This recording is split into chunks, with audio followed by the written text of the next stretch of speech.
চুন্নি মেয়ে বাপরে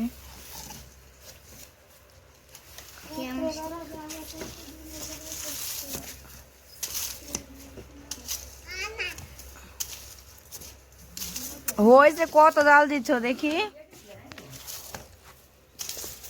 ওরে আল্লাহ চুলা তো ভরে গেছে রে আব্বু ও মাহিনী কয়েল দেওয়া তাই তোমাকে তো তাপ লাগিছে তোমাকে বলিনি নাও চুলা ভর্তি হয়ে গেছে খড়িয়ে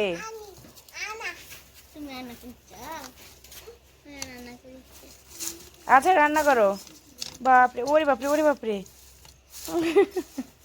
কত জোরে জোরে গা ঠিকছে ভালো করে ভাজি করো আমরা সবাই ভাত খাবো